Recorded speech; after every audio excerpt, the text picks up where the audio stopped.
was me asking these questions, but it was the year was 1989 and 1990, 1991, in the middle of political correctness.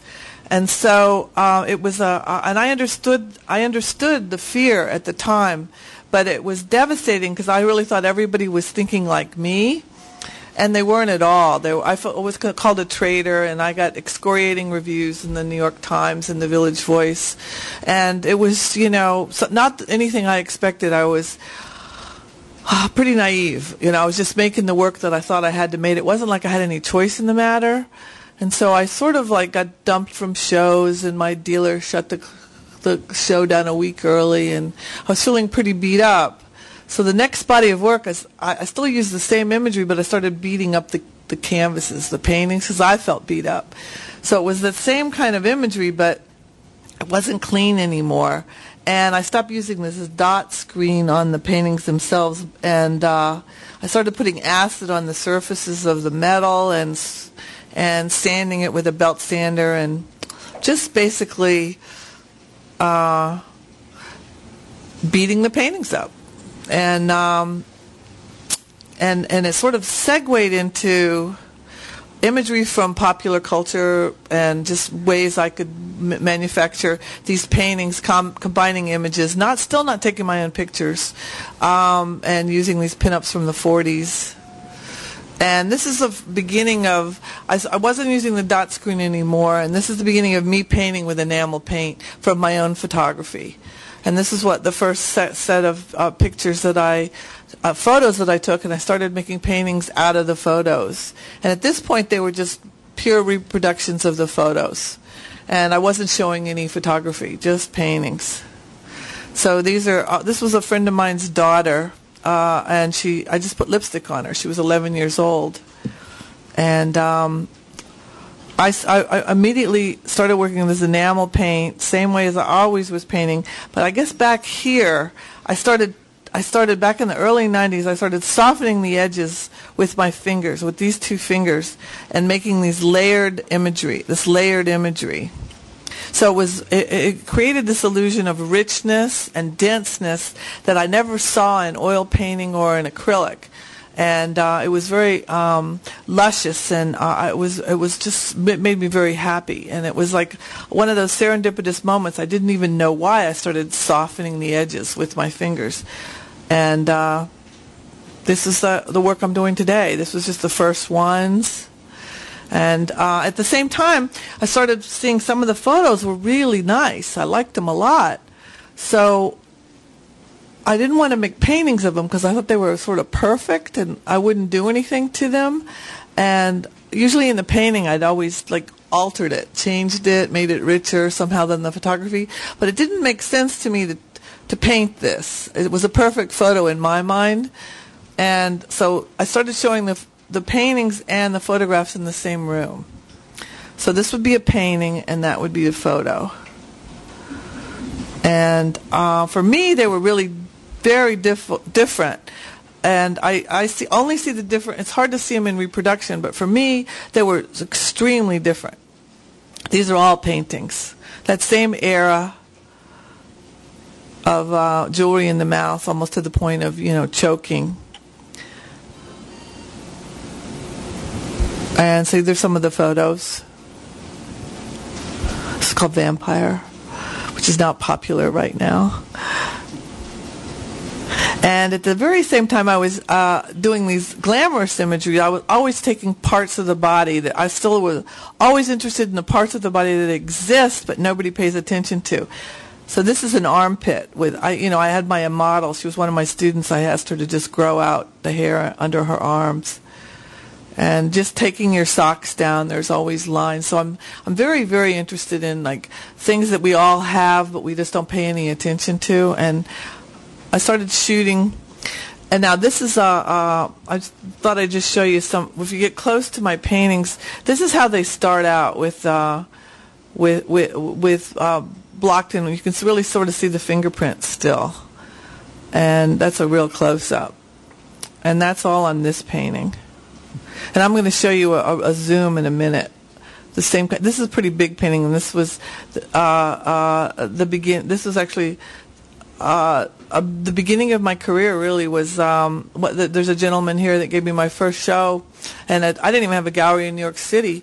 Josh Shirky gave me my first show at the SF MoMA. So I had a one-person show at SF MoMA, and I didn't even have a gallery in New York City. So it was like the beginning of this new career I had. I forgot to tell you this, so I'm condensing this. I'm trying to go really fast. I got let back into the art world when I started showing the photos of my mother. So that was like sort of interesting in a way. We've never really talked about it, but it tells you something about, people, including myself, I guess, there's a kind of legitimacy, or, we all want our artists to come from some kind of dysfunction before they get believed in. So it was like the beginning of everybody just re-examining my work. So I owe Josh a big debt.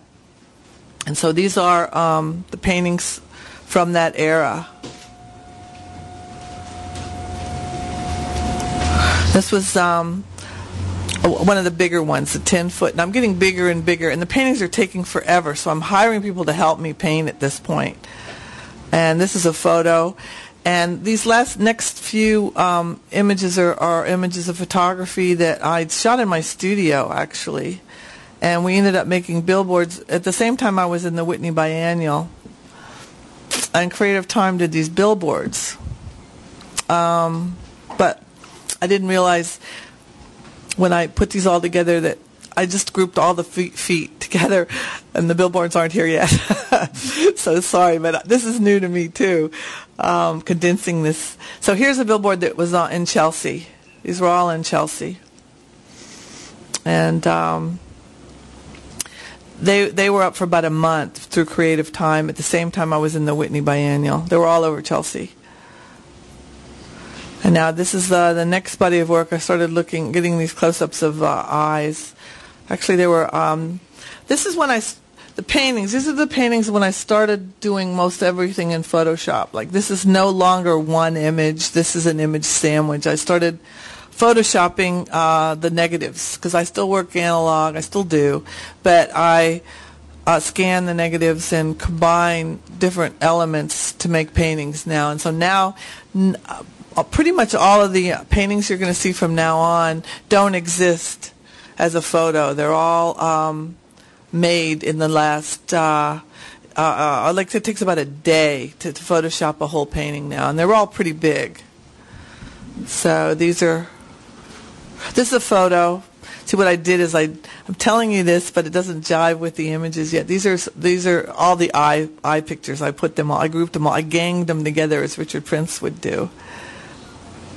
And then I started going more and more abstract with some of them. Okay, now, do you know who that is? Yeah, she asked me to shoot a picture of her. She was marrying Kid Rock. I was just working in my studio upstate, and they called me, and David LaChapelle is her best friend, and he said he wanted to take a picture. He wanted to commission me to make a painting, but the marriage fell apart, so it didn't last very long. So, but I was always intrigued. I always knew how beautiful she was, underneath all the glamorous makeup and the hair and the eyes, and because I knew she was an animal rights activist, and I always thought, well, she's got to be really empathetic, and anybody who can't tolerate any pain to animals. I wanted to show that person, so basically she allowed me to take the makeup off, even though it wasn't for a portrait anymore. It was for Parquet magazine, which was this. It's a Swiss art magazine, and I thought it would be great to put Pam in as the centerfold, and she was totally up for it. She'd worked with artists. She's a very savvy young lady, and when you saw Borat, she's worked with Jeff Koons and Richard Prince, and she was willing to take all her makeup off and work with me. She was really pretty cool. And so this is one of the paintings we made of. The last things I was showing you were the photos, but this is one of the first paintings we made of Pam, and this is called Barbed Wire. And this is another one, all totally photoshopped, all these splashes, everything. I just went to California and shot her on a weekend. She was very much a really good sport, because my shoots are not that pleasant. because people get very, wet and greasy. So this is the last Pam. I just finished this, the last Pam painting. And so now I think all of these are the eyes. And we're getting up to the end pretty soon. And I've always been interested in I basically made this because it's as a pimple. And I've very been interested in people with freckles because they're not represented in the culture at all. They're always photoshopped out or lasered out. And I thought, you could take any image and have the model doing anything, but if he's covered in freckles, it's going to look different. And it'll get your attention, or at least it gets mine. This is a model who's pretty well known, but no one ever shows her freckles. So I shot her and this guy that I found that was just covered in freckles. And I just, went into it big time with skin. And I was really interested in creating this imagery of freckles. And this was in my last show. And that's this guy, Tim Nye, who has his daughter tattooed on his shoulder, and he was sweating, and so it looked like she was crying. So I made a painting of it. So this is I didn't really change that much. And then this one is this is both freckles and bubbles. These are pretty big paintings. These are all about 10 feet at this point. And now this is one fingerprint. I'm going to try and keep this thing on here, and there's a zoom here. And that last painting, it just takes a minute. So I'm trying to keep it on the fingerprint.